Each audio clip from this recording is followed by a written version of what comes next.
मदन चाय नाश्ता करके काम पर जा रहा था। तभी उसकी 15 साल की बेटी राधा बोली, बाबा मेरा बैगन का भरता खाने का बहुत मन है, वो भी समोसे के साथ, जैसा माँ बनाती है।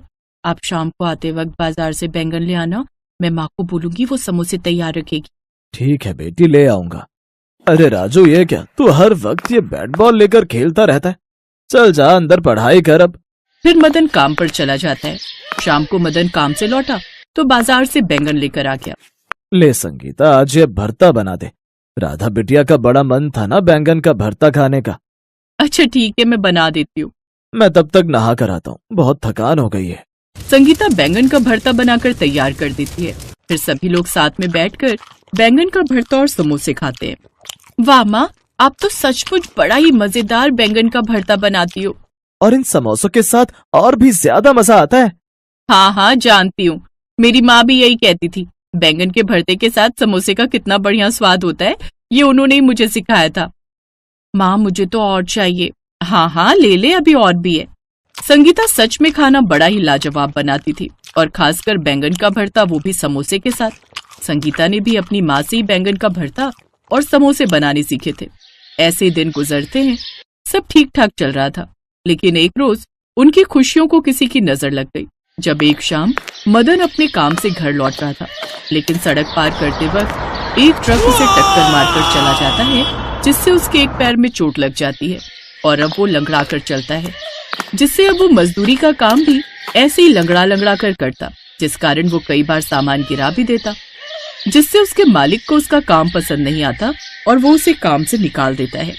साहब, मुझे काम से मत निकालिए, मैं अच्छे से अपना काम करूंगा। घर पर मेरी बेटी जवान है, बेटे और उसकी दोनों की पढ़ाई का खर्चा है, फिर कुछ साल बाद बिटिया की शादी भी करनी है। ये मगरमच्छ के आंसू मेरे सामने मत बहा, समझा?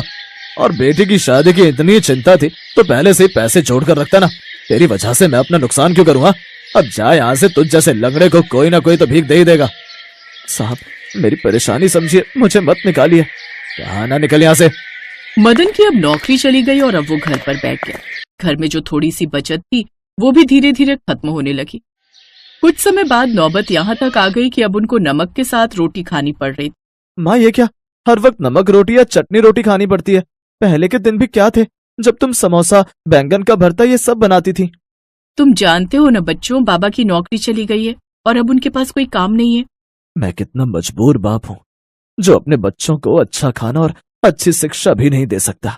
मैंने सोचा था बच्चों को अच्छा पढ़ाऊंगा लिखाऊंगा ताकि वो हम दोनों की तरह गरीब ना रहे। अब परेशान मत होइए जी, मैं हूं ना, मैं कुछ न कुछ करके घर संभाल लूं। उस दिन आपको कुछ हुआ नहीं, आप सही सलामत है, यही हमारे लिए काफी है। और दुर्गा माँ पर भरोसा रखिए, वो सब ठीक कर देंगी। अब संगीता हर जगह काम की तलाश करती है, लेकिन उसे भी कहीं काम नहीं मिलता। वो दुर्गा माँ की बड़ी भक्त थी, वो उन पर बड़ा विश्वास करती थी। वो सुबह शाम उनकी पूजा करती थी। हे देवी माँ, मेरा परिवार कष्ट में है, हमें इस कष्ट से बाहर निकालो माँ। एक तो इनकी हालत खराब है, ऊपर से मुझे भी कहीं काम नहीं मिल रहा, मेरे बच्चे ठीक से खाना भी नहीं खा पा रहे हैं।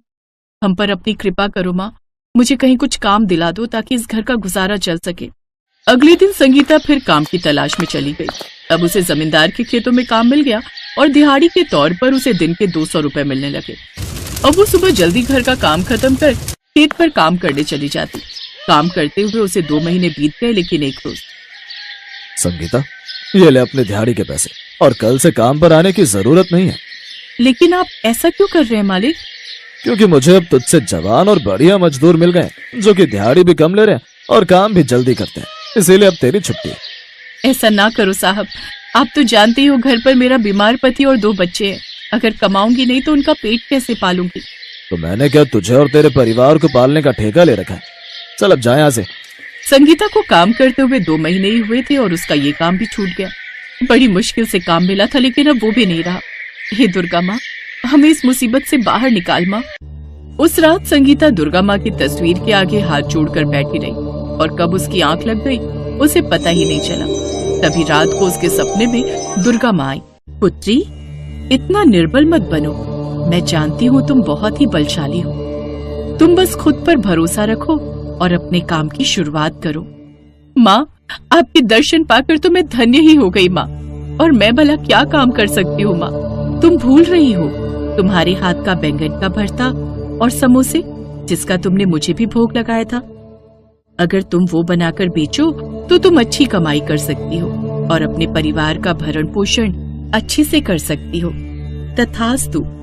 अगली सुबह संगीता की आंख खुली और उसे देवी माँ की वो बात याद आई। उसके पास कुछ पैसे रखे थे जिनसे वो बाजार जाकर जरूरी सामान लाई और घर पर आकर बैंगन के भरते के साथ समोसे बनाकर तैयार कर लिए। लेकिन ठेला खरीदने के लिए तो मेरे पास पैसे हैं ही नहीं। तो चिंता क्यों करती हो माँ? ये टोकरी है और ये मटकी है ना, हम इसी टोकरी में समोसे और मटकी में भरता रखकर बाजार में बेचेंगे। चलो अब चलते हैं, ग्राहकों के आने का समय हो रहा है। दोनों माँ बेटी सर पर टोकरी और मटकी उठाकर चल पड़ती हैं और बीच बाजार में खड़ी हो जाती हैं। आइए आइए, बैंगन का भरता और समोसे खाइए। क्या क्या कहा तुमने? समोसे, वो भी बैंगन के भरते के साथ? ऐसा तो मैं पहली बार सुन रहा हूँ। आज तक तो हमने समोसे चटनी या आलू की सब्जी के साथ ही खाए थे, लेकिन बैंगन के भरते के साथ? हंसिए मत अंकल, और एक बार मेरी माँ के हाथों के बने समोसे के साथ ये लाजवाब बैंगन का भरता खाकर देखिए। एक की जगह 4 प्लेट ना खा गए तो कहना। अच्छा, और अगर पसंद नहीं आए तो? एक प्लेट भी नहीं खा पाए तो? तो आप पैसे मत देना, ठीक है? अच्छा, ऐसी बात है तो ठीक है, लगाओ 1 प्लेट। संगीता उसे 1 प्लेट लगाकर देती है। वो जैसे ही समोसे को भरते के साथ खाता है तो बड़ा ही खुश हो जाता है। वाह, ये तो लाजवाब है। ऐसा स्वादिष्ट डिश तो मैंने पहले कभी नहीं खाई। ऐसा करो, 2 प्लेट और लगा दो। तभी उसके बाजू से गुजर रही एक औरत। क्या ये सचमुच इतने स्वादिष्ट हैं? अरे बहन जी, आप भी खाकर देखिए, स्वाद भूल नहीं पाएंगी।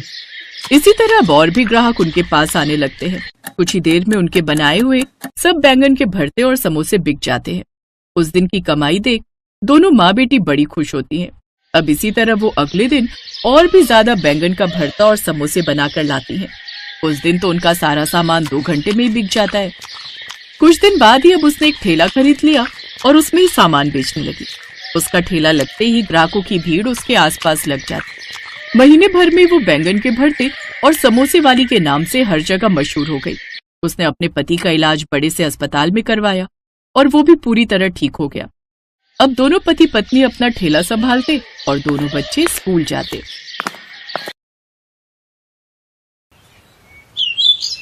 मदन एक गरीब किसान था। उसके पास जमीन का एक छोटा सा टुकड़ा था जिस पर वो खेती करके गुजारा करता था। इस बार उसे पूरा यकीन था कि वो अपनी खेती से अच्छे पैसे जोड़ लेगा, पर गांव में सूखा पड़ गया। बारिश नहीं हुई, इसलिए उसकी फसल खराब हो गई। जमींदार साहब, ये आपके कर्जे के सारे पैसे, आप गिन लो। अरे ठीक ही होंगे, और अगर कम भी हुए तो शहर आ जाऊंगा तेरे से सारे पैसे लेने के लिए। सूखे के कारण मदन को फसल में घाटा हुआ था। इस कारण उसे अपना घर और जमीन बेचकर जमींदार से उठाया कर्ज चुकाना पड़ा। अब उसके पास यहाँ रहने के लिए कुछ भी नहीं था, इसलिए वो अपनी पत्नी और दोनों बच्चों के साथ शहर जाने की तैयारी करने लगा। कमला, सारा सामान बांध ले। अब हमारे पास यहाँ रहने के लिए कुछ भी नहीं है। शहर में कारखाने में नौकरी मिल जाएगी, ज्यादा नहीं तो कुछ तो महीनों के पैसे आ ही जाएंगे। सामान क्या ही है, सब तो बिक गया। बस थोड़े बहुत पहनने के कपड़े हैं, वो मैंने इस थैले में भर लिए हैं। सुमन, राजू, तुम दोनों भी इस थैले में अपने कपड़े डाल लो। बापू, इस घर से हमारी कितनी यादें जुड़ी हुई हैं। अभी ये घर जमींदार साहब के नाम हो जाएगा। अब इस घर में वही रहेंगे ना बापू? दीदी, वो बोल रहे थे वो इस घर को तोड़वा कर यहाँ नई फैक्ट्री लगाएंगे। हमारा पूरा घर टूट जाएगा। चलो बच्चों, देर हो रही है, बस छूट जाएगी। मदन परिवार को लेकर शहर की बस में बैठ गया। सबकी आंखों में आंसू थे। मदन अपने दोस्त रतन के घर पहुंचा। रतन ने उसे काम भी दिलवा दिया, पर चिंता के कारण मदन की तबीयत अचानक खराब हो गई। मदन को रतन के घर रहते कुछ दिन हो गए थे। अब रतन की पत्नी उसे सुनाने लगी, देखो, मैंने तुम्हें कहा था 1 या 2 दिन से ज्यादा ये लोग यहाँ नहीं रुकने चाहिए, पर इन्हें यहाँ रुके पूरे 6 दिन हो गए हैं। ये तो तुम्हारे साथ काम करने के लिए आया था और इसने आते ही खटिया पकड़ ली। अब हमने थोड़ी ठेका लिया हुआ है जो इसका इलाज करवाएंगे। इसे बोलो अपनी पत्नी और बच्चों के साथ यहाँ से जाए, वरना मैं अपने मायके चली जाऊंगी। अब मालती, धीरे बोलो। मदन की पत्नी रसोई में ही है, वो हमारी बातें सुन लेगी। अरे सुनती है तो सुन ले, मैं नहीं डरती। मदन की पत्नी सब कुछ सुन चुकी थी। वो रतन के पास गई और बोली, भैया, बस 1-2 दिन और मैं यहाँ रुकना चाहती हूँ। आपको तो पता ही है, इनकी यहाँ आते से ही तबीयत खराब हो गई। इन्होंने चिंता को दिल से लगा लिया। डॉक्टर ने आपके सामने ही कहा कि इनका दिल कमजोर है, चिंता से इन्हें कुछ भी हो सकता है। मैं नहीं चाहती कि इन्हें कोई चिंता घेरे। मैं आज ही किसी काम की तलाश में चली जाऊंगी। जैसे ही मुझे काम मिलेगा हम लोग यहाँ से चले जाएंगे। बस 1-2 दिन भाभी और हमें यहाँ रुकने दो। रतन की पत्नी उस समय चुप हो गई, पर अब चिंता का कारण था कमला को काम ढूंढना, क्योंकि रतन भी इससे ज्यादा मदद और नहीं कर सकता था। कमला को जल्द से जल्द काम ढूंढकर यहाँ से जाना था। सुमन, राजू, तुम दोनों अपने बापू का ख्याल रखना। और सुमन बिटिया, अगर मालती चाची किसी काम को करने के लिए कहे तो तू कर देना। मैं शाम तक लौट आऊंगी। ठीक है माँ, चाची मुझे कपड़े धोने के लिए बुला रही थी, मैं वहीं जा रही हूँ। राजू, तू बापू के पास बैठ जा। कमला काम की तलाश में निकल जाती है।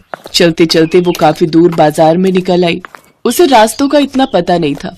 कमला काफी थक गई थी। वो सड़क के किनारे बैठ गई। कमला को प्यास भी लगी थी, पर आसपास कोई नल नहीं था। तभी उसकी नजर एक होटल पर गई। थोड़ी हिम्मत करके वो उस होटल के पास गई। भैया, थोड़ा पानी पीने को मिलेगा? बहुत प्यास लगी है। श्याम, इन्हें एक गिलास में पानी दे दे। ये लो। बहुत बहुत शुक्रिया भैया। अब भैया, मैं इस शहर में नई हूँ, काम की तलाश में निकली हूँ। क्या मेरे लिए कोई काम मिल सकता है? बहन, यहाँ तो सारे लड़के ही काम करते हैं। खाना बनाने का काम इन्हीं की जिम्मेदारी है। हमारे यहाँ कोई महिला काम नहीं करती, इसलिए मैं तुम्हें नहीं रख सकता हूँ। भैया, वो शांति दीदी ने जो ठेला लगाया है वो कुछ दिनों से बीमार है। उन्होंने मुझे बोला था कि कोई रोटी बनाने वाली हो तो मैं उन्हें बता दूं। अगर वो वहां लग जाती है तो बहुत अच्छा रहेगा। हाँ, तो इसमें बुराई क्या है? तू इन्हें उनसे मिलवा दे। जाओ बहन, इसके साथ चली जाओ। ये तुम्हें शांति से मिलवा देगा। बड़ी भली है शांति स्वभाव की, वो तुम्हें काम पर रख लेगी। ठीक है भैया, आपकी बड़ी मेहरबानी। होटल का नौकर कमला को शांति के पास ले जाता है। देखो बहन, ठेला तो बहुत मन से खोला था मैंने, पर क्या करूं, तबीयत खराब के कारण बहुत समय से काम बंद पड़ा है। कर्ज वाले कर्जा मांग रहे हैं, पर मैं पूरा दिन ठेला नहीं लगा सकती। तुम कुछ अच्छा बनाना जानती हो तो तुम वो ठेले पर बेचना शुरू कर दो। जितनी कमाई होगी उसमें से थोड़ा हिस्सा तुम्हें भी दे दूंगी। अगर आप कहो तो मैं बैंगन का भरता और तंदूरी रोटी बहुत अच्छी बना सकती हूँ। गांव में मेरे हाथ के बैंगन के भरते की सब बहुत तारीफ करते थे। यहाँ भी सबको बहुत अच्छा लगेगा। हाँ, ये बात तो तुमने अच्छी कही। बैंगन का भरता साथ में तंदूरी रोटी और रायता, सब कुछ लोगों को बहुत पसंद आने वाला है। एक काम करो, तुम कल से यही शुरू कर दो। ठीक है, मैं कल से आ जाऊंगी। आपका बहुत बहुत शुक्रिया। मुसीबत की घड़ी में आपने मेरी इतनी मदद की। बस अब तुम्हें मेहनत करनी है। खूब मेहनत से काम करो ताकि हमारी अच्छी कमाई हो सके। कमला शांति से बात करके घर आ जाती है। अगले कुछ दिनों तक वो रोजाना ही सुबह शांति के पास चली जाती और वहां पर खूब मेहनत से बैंगन का भरता और तंदूरी रोटी बनाती, साथ में बूंदी का रायता। सब लोगों को इन तीनों चीजों का स्वाद बहुत पसंद आ रहा था। धीरे धीरे शांति के ठेले पर ग्राहक आने लगे। ये देखकर शांति बहुत खुश थी। उसे पता था कि कमला अगर है तो उसकी कमाई है, क्योंकि उसके हाथों में वो स्वाद नहीं था जो कमला के हाथों में था। कुछ दिनों बाद कमला ने एक कमरा किराए पर ले लिया। रतन भैया, आपने हमारा बहुत साथ दिया। मुझे किराए का कमरा मिल गया है, इसलिए अब हम वहीं रहेंगे। मदन का ख्याल रखना भाभी, और किसी भी चीज की जरूरत हो तो मुझे बता दिया करना है। रतन, तूने इतने दिन साथ निभाया, क्या ये कम है? चिंता मत कर, ठीक होते ही तुझसे मिलूंगा। मदन और रतन एक दूसरे के गले लग जाते हैं। कमला किराए का घर लेने के बाद फिर से बच्चों को एक स्कूल में डाल देती है ताकि बच्चों की आगे की पढ़ाई हो सके। कुछ दिनों में मदन की तबीयत में थोड़ा सुधार हुआ। तुम पूरा दिन ठेले पर मेहनत करती हो। रतन बता रहा था एक कारखाने में नौकर की जरूरत है, महीने के 8,000 रुपए मिलेंगे।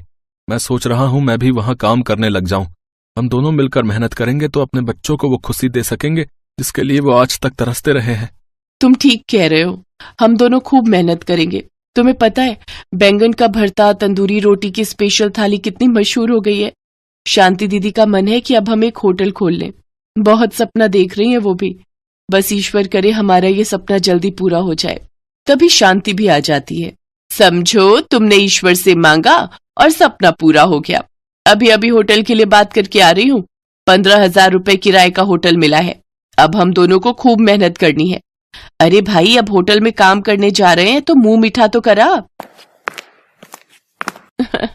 ये लो दीदी, मेरे हाथों से ये गुड़ खाओ। कमला शांति के गले लग जाती है। शांति भी सचमुच बहुत अच्छे स्वभाव की थी। कमला के हाथ के बने बैंगन के भरते को खाने के लिए दूर दूर से लोग आने लगे। गरीब की मेहनत रंग लाई। मदन और कमला अब दोनों मिलकर अपने घर के लिए खूब मेहनत से काम करते, ताकि वो अपने बच्चों को वो सारी खुशियां दे सकें जिसका वो कभी सपना देखा करते थे। Best buddies. Hello friends, thanks for watching this video.